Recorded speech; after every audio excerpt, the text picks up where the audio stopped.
Olá! Nesse vídeo a gente vai comentar quais são os principais erros na hora de preparar um pão. Porque eu ouço muitos relatos de que o pão ficou assim, ficou assado e não era de acordo com a expectativa inicial de quem estava fazendo. Bom, eu diria que o principal erro de quem está fazendo pão assim pelas primeiras vezes, né, e tem poucos conhecimentos ainda, é acrescentar farinha demais na massa. Sabe quando você tá ali, você já deve ter passado por isso, você tá ali sovando, a massa tá meio líquida, tá custando a dar o ponto, você não acredita que vai dar o ponto, e aí você começa a jogar farinha, que é para ela adquirir logo a consistência que você estava imaginando inicialmente. Isso é um dos grandes erros de quem está preparando o pão, colocar farinha a mais. Se a tua receita, a tua formulação estiver equilibrada, se você pegou, por exemplo, uma receita de um site confiável na internet, segue a receita, confia naquela quantidade de farinha que está indicado. Pode ser que o ponto demore a dar, pode ser que você demore a chegar no ponto de véu, que é o ponto das massas de pão. Mas acredita que vai dar certo, não acrescenta farinha a mais. Se você fizer com aquela farinha, teu pão vai ficar leve. Se você fizer com farinha a mais, provavelmente o teu pão vai ficar parecendo o quê? Uma pedra. Normalmente é isso que as pessoas falam, né? Meu pão ficou parecendo uma pedra, ficou duro como uma pedra. Isso está diretamente relacionado com a quantidade errada de farinha. Outro erro é você colocar água de mais ou de menos, ou seja, a hidratação da tua massa.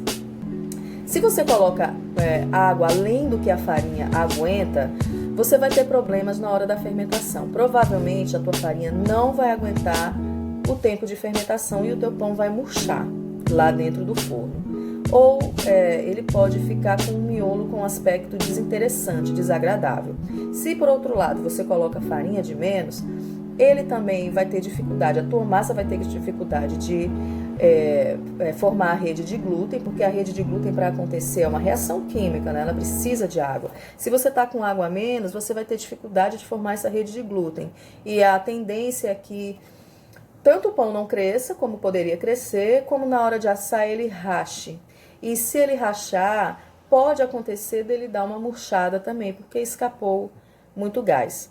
Então, a quantidade de água, ela está diretamente relacionada com a qualidade final do pão. Como saber?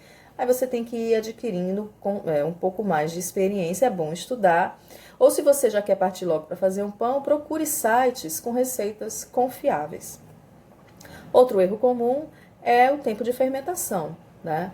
Se você deixa fermentar demais, provavelmente lá no forno o teu pão vai murchar. Pode acontecer isso, porque você deixou ele crescer tudo que ele tinha para crescer do lado de fora do forno. E aí quando chega no forno, que ele dá aquele salto, que a gente chama o salto de forno, ele não vai segurar e tende a murchar. Ou se você deixar tempo de menos fermentando, né? Se você deixar tempo de menos, provavelmente o resultado final vai ser um pão duro e pesado, porque é durante a fermentação que as leveduras, as bactérias estão ali se alimentando dos amidos, que o pão vai ficando mais leve, mais aerado. Então, o tempo de fermentação, ele está diretamente também relacionado com a qualidade final do teu pão. Por isso que é importante a gente procurar, quando a gente é um padeiro amador, uma padeira amadora, receitas confiáveis e ir testando e anotando os seus resultados. Assim você vai melhorando ao longo dos seus experimentos.